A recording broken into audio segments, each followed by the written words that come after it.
Hello and welcome back to my channel. Today I have a very exciting video as I'm going to go over my most anticipated 2020 releases.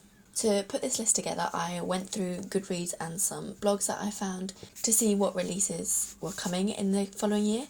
So it is by no means an exhaustive list. There are plenty on there that I haven't put on or didn't get a chance to look at properly. So this probably will grow and grow as the year goes on and as I discover more books that are being released. But these are just the ones that kind of caught my eyes when I was scrolling through Goodreads.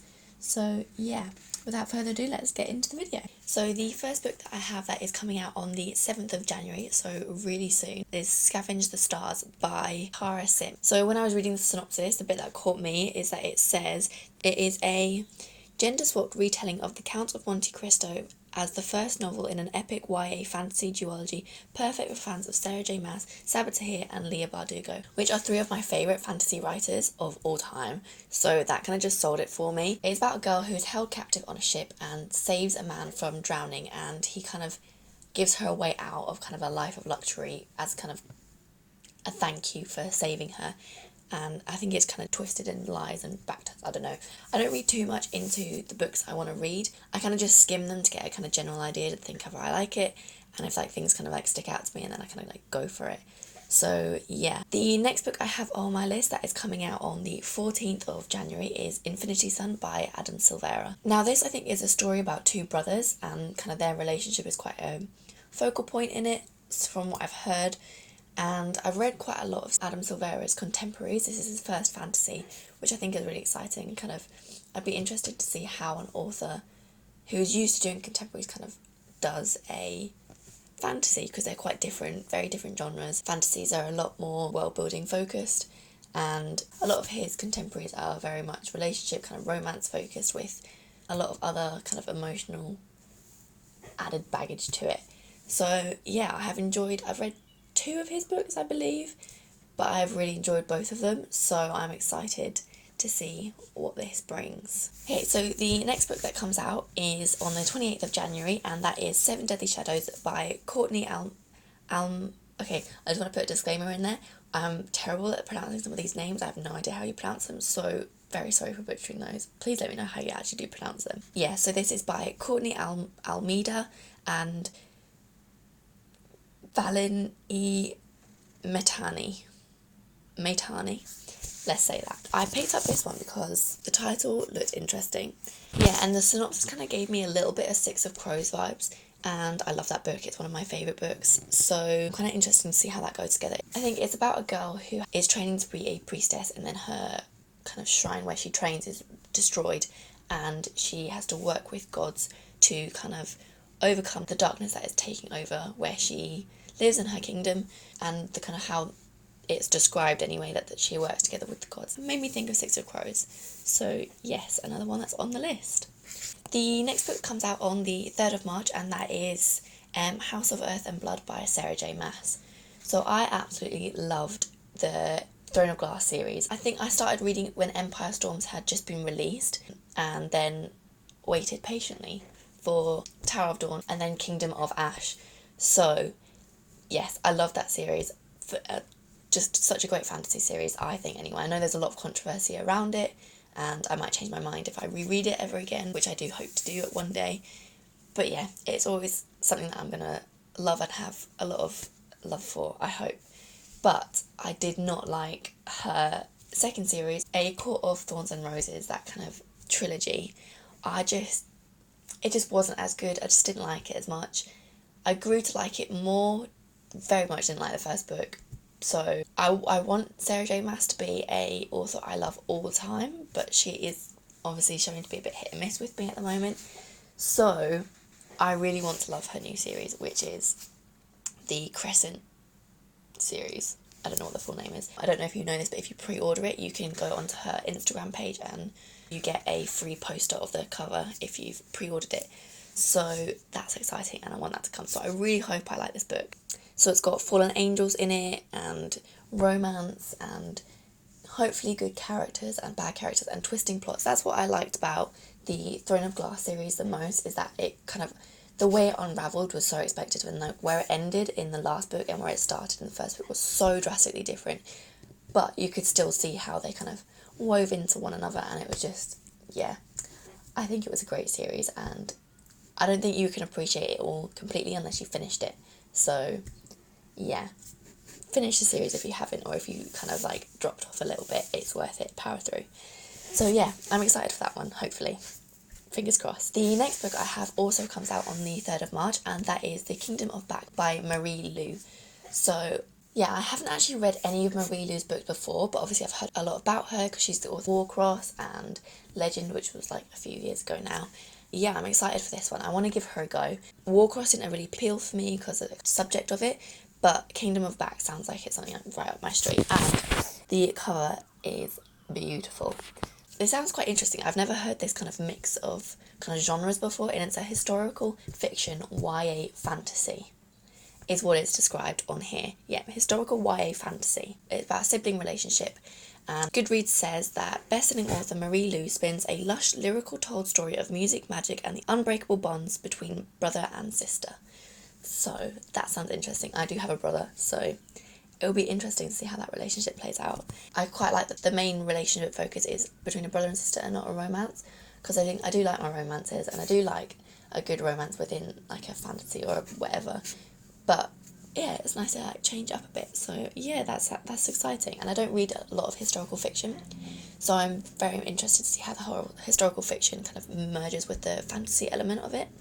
Okay, so the next book I have is a book called House of Dragons by Jessica Clues, and that comes out on the 12th of May. This has dragons in the title, so I was immediately interested. That's cool. So House of Dragons, there's a trial for the Emperor, and there's a liar, a soldier, the servant, the thief, and the murderer. And I think they kind of all come together. So again, that makes me think of Six of Crows. If it's anything to do with similar to Six of Crows, I will be reading it if you recommend it. If you put Six of Crows and a book recommendation together, I'm there, because I love that book so much and I want to reread it again, and I will. But yes, so that sounds interesting again, and it has to have dragons. If it doesn't have dragons in it, I will be disappointed. So the next book I have is The Gilded Ones by Namini Forna.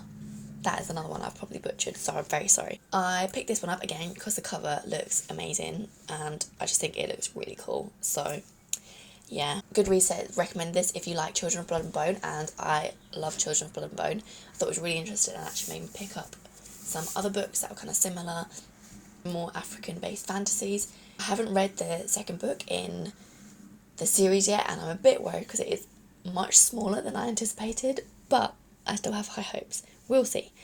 But yeah, this is about a girl who is living in a society where there's gold bloods and red bloods, and the kind of red bloods are normal and then the gold bloods are impure, and then they have a ceremony when you turn a certain age and you're kind of like open, or like you're like, I think you're like cut or something like that to see which of blood you have, and it turns out she has gold blood, and it's kind of the unravelling of that and how that kind of plays out, which I think sounds very interesting and very cool, and similar to, I suppose, The Red Queen by Victoria Aveyard, but different.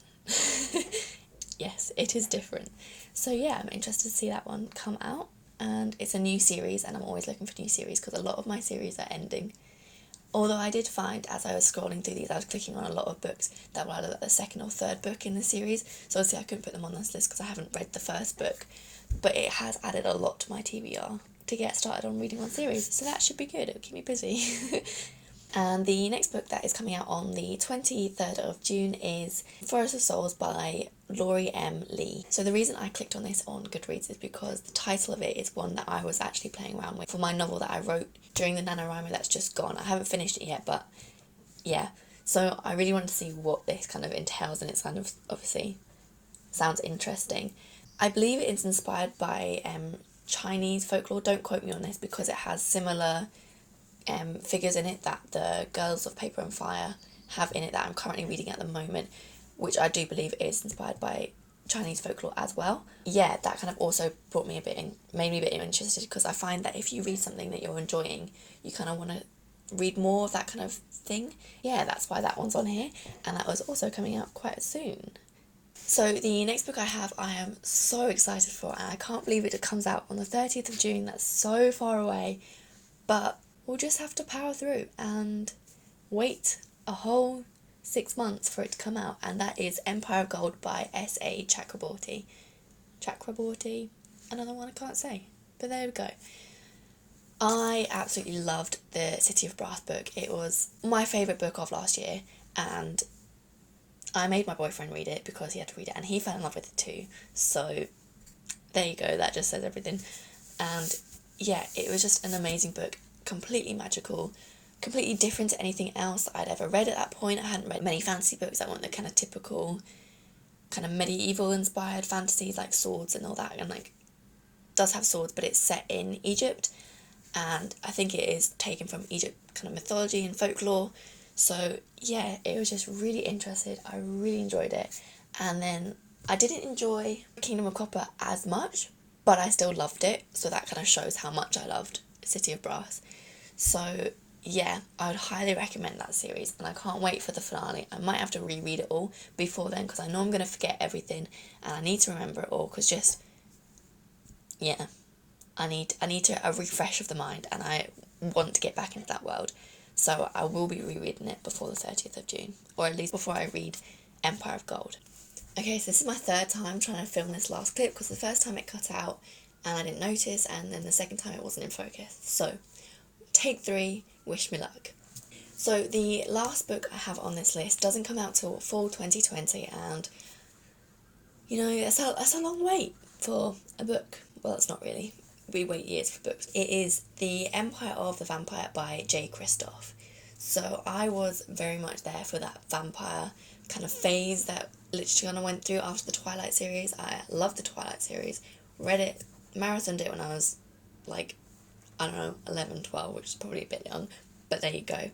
And I loved the Vampire Academy and that kind of spin-off series that it had as well. So yeah, I will admit vampires did kind of get overdone and they needed a little bit of a break, but you know what, I'm excited for them to come back, and with Jay Kristoff's writing, I think it'll be good, because he's very dark and witty and funny, so that kind of mix I think will be really good with a vampire book. I've only read one of Jay Kristoff's series, and that is the Nevernight series, so I'm really excited to kind of see what else he does. I always want to read the Illuminati Files, but everyone says you should read that on audiobook, and I don't want to pay that much for an audiobook because they're very expensive, and I got rid of my Audible account because I wasn't using it enough. But you know what, we might just have to get it back for that, because I want to read more of his stuff, and now that Dark Dawn is finished, I'm having a bit of a Jay Kristoff hangover, so we need to get some more Jay Kristoff, and fall 2020 is when it's going to be. I think that's autumn for the UK, so October-ish time. We'll find out. Yeah, very excited. Those are my 2020 anticipated releases. I hope you've enjoyed this. I realise they are quite heavy, the kind of first 6 months of the year, so I'm looking forward to the second half of the year, where I'm sure there's going to be so many more releases that I'll be really excited for.